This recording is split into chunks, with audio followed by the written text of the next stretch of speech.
And then you want to waltz. Whoopsie.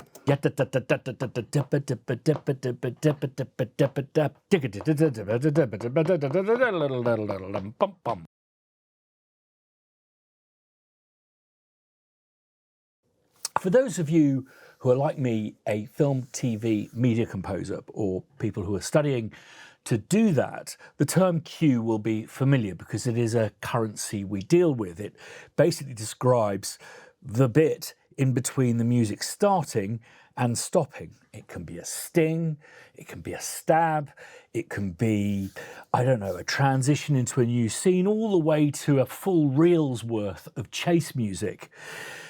Cues can overlap, they can swap around. They're often referred to as starts. Now, the word cue, I believe, comes from where we all derive, and that is musical theatre. It went from musical theatre to radio to film, TV, and computer games. So a lot of the terminology we use stems from that period, and you would cue the music, or indeed cue an actor to come on stage and perform. So the term cue often doesn't just refer to a moment in time that has music in it, a music cue. It's often used to refer to the point at which something is synchronized. It marks the cue, someone hitting someone, or the moment that someone starts crying, or that embrace. I've done countless videos that take into account that we work in this currency of cues, but have been investigating ways in which I can keep my process more fluid, quicker, and dare I say it, less linear, in the most linear way possible. And that is to divorce the idea of a logic project or a song project from that of a cue. So much information that's kept in these monoliths that make up cues, the whole process becomes incredibly cumbersome and, certainly at post-production, mixing, recording, very time-consuming. So what I've been doing is creating a single song for a show, whether that's half an hour of telly or an hour and a half of film, or indeed by splitting it up into reels. So instead of working with, I don't know, maybe 60, 70, 80 different song files, I'm working with maybe 5 or 6. But the thing is, certainly Logic, but most of the sequences that I've used, Cubase, Pro Tools, they're not really designed to deal with cues, these things that move within time, but not necessarily by beats and bars. So I'm going to show you some of the solutions I've come up with that may be of interest to you to think differently about maybe the way you organize your workflow. First of all, let's talk about the metronome. What I tend to do with these single show files is to record at one tempo, which sounds a bit limiting, but it isn't. Let me show you how. I've sampled a click, and let me lay that in common time. What I'm going to do is just look at the event list, make sure that they are completely uniform all the way, and that we're quantized to quarter notes. So we're running at 120 BPM. Now, how do I deal with stuff that definitely needs a different kind of meter? Well, one way to deal with that is to simply count in half time, 1, 2, 3. But what I often find is easier to do is to simply go into half time by stretching that out to that. So we've got 2 tempos or divisions to work in. Conversely, if we have a fast section, we can go double speed. But I take it one step further than that, and that is to go into a form of triplet time. And when I'm quantizing note events after I've played them in, I simply, instead of using the standard quantize lengths, I use a combination of 16s and 16 triplets, etc., etc. So what I'm going to do is turn this into a triplet time. So we've got common time, triplet time, That's difficult once you've heard the common time to unhear that that's 1, 2, 3, 2, 2, 3, until you start counting it and suddenly your brain erases that that's in triplet time. 1, 2, 3, 4. Let's go double triplet time. So here's common, double triplet, and then you want to waltz until you go 1, 2, 3, 4. So let me organise this by speed order. Half time.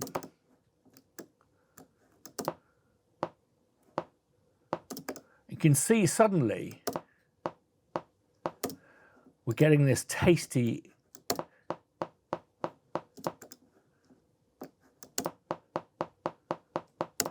Now what I'm going to do is I'm just going to go up one more and put that into triplet time again, which is faster than I would use at 120, but if we take it down to 90,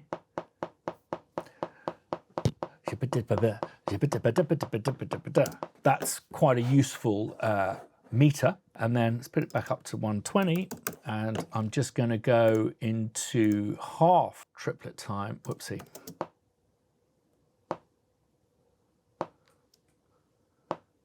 Remarkably slow, but again, if we're working in a quick kind of tempo,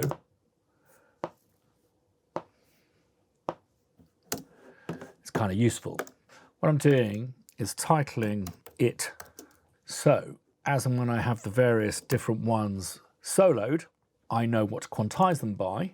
And say, for example, I've done something to, in common time, and it's got 16ths in, I know that that'll be a multiple of a quarter, so it'll be a 16th.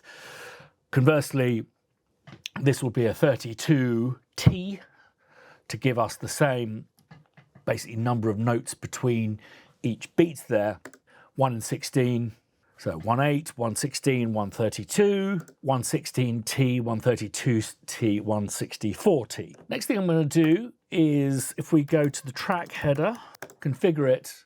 This is a kind of important one, this one. Let's put protect, and you want to protect all of those. The other problem is we're very used to switching the metronome on and off. And my solution to this, I don't have it with me, I have it in the other room, but is I simply spit out my metronome tracks to an alternate source, and I use the mute buttons to select what speed I want to work at, or meter, or division, and I simply have the metronome running on a dedicated fader that I can get to mute, unmute. I often find editors lock into a natural rhythm. It might have something to do with the speed of their resting heart. It might have something to do with the fact that they're all geniuses. I'm not sure.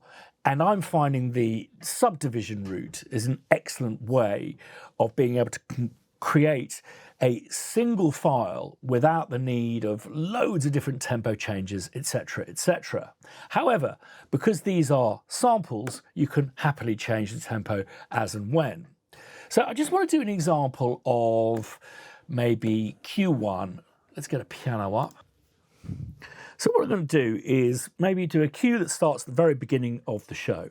Say that it's TV, so it's going to be 10 hours. And I'm not going to make it position 1, I'm going to make it position 5. Let's go down to 120.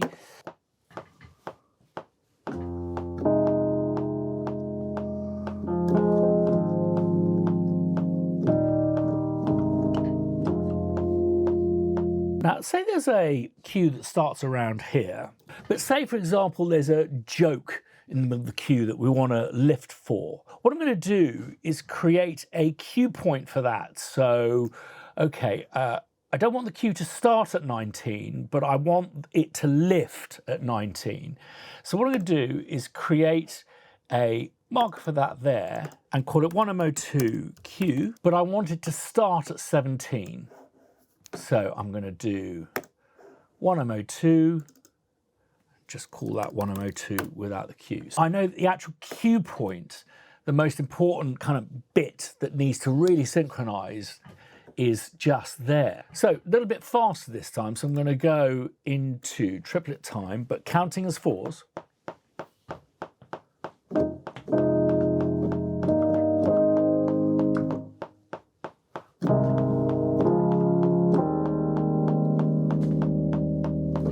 And it's really important where you've got your count in to actually mark that with a tempo event, even if it's the same tempo as the one prior to that. And I'll show you why in a sec.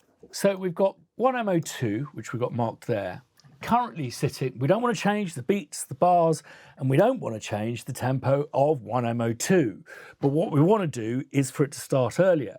Say, for example, the new cue point with the comedy smash, instead of starting at 28 seconds in, is now going to start, say, at 27 seconds in, so it comes in a second earlier.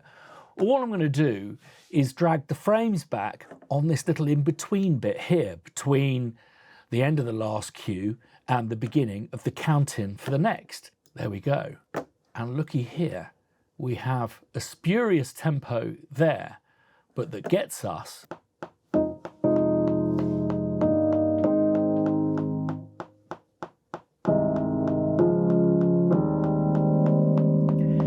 and I'm about to put a video up. If you haven't subscribed yet, please do. There's an interesting thing that happens to me when I go and record my first film score done in this style, and it just all goes to shit. The reason I do this, particularly on a long form project, is I don't particularly always want to work with templates. I want to build as I go, start with an electric piano, maybe add in a musician that I've recorded. And I want those assets, not only the media assets, and the way that I've chopped them to bars and beats, or indeed the note information. I want to be able to go maybe from one thing to another on this voyage of discovery of, oh, that hint has emerged there and we need to backtrack to that. If I'm tweaking the way that the hi-hat is compressed, a feature that appears throughout the show, or indeed have found a different hi-hat sample, I don't want to have to go into 60 different cue files, song files, and change that up. And if you get this right all the way to your session, it'll save you so much time not having to prepare a Pro Tools session for every single cue, simply having a complex timeline with a bunch of different time signature changes, a bunch of different markers, and maybe if you've had to, the odd tempo change here and there. But I bet you with these subdivisions you get to where you want, or bloody close. Now there may be a point at which it's good to spit stuff out. If you've got stuff overlapping that is clearly in a different time signature, or you've got things spotting left, right and centre and you just need to focus in on that cue, of course, spit it out.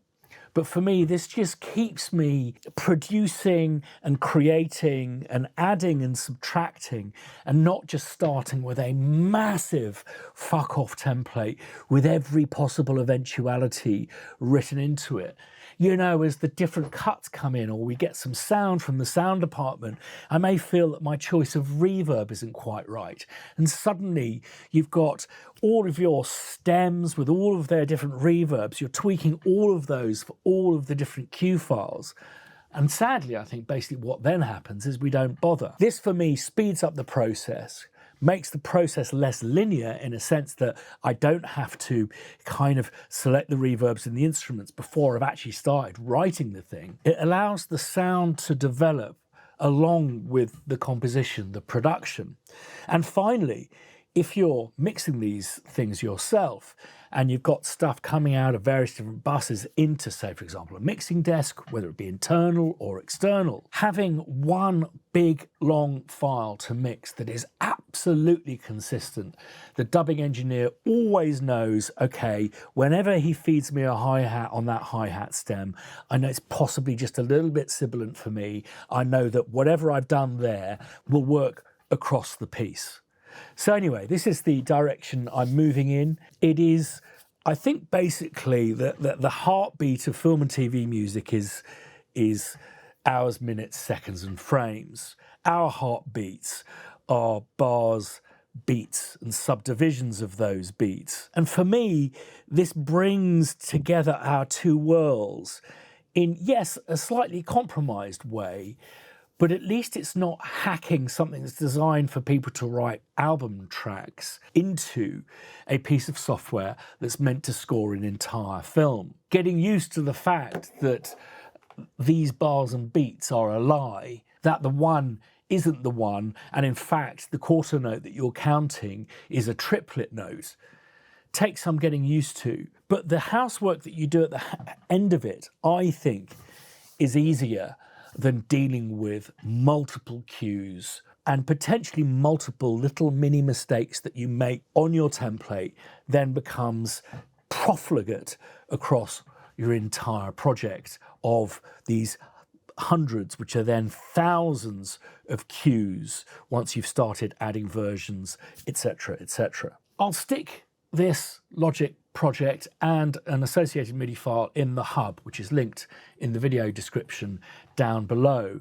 And I'd really like to hear what your thoughts are on this single timeline way of working. It's taking some getting used to for me, but there's nothing like getting to the end of scoring a show and seeing that you're at bar 5,600. There's a sense of achievement there, but also a sense of time. And that, after all, is the heartbeat of storytelling.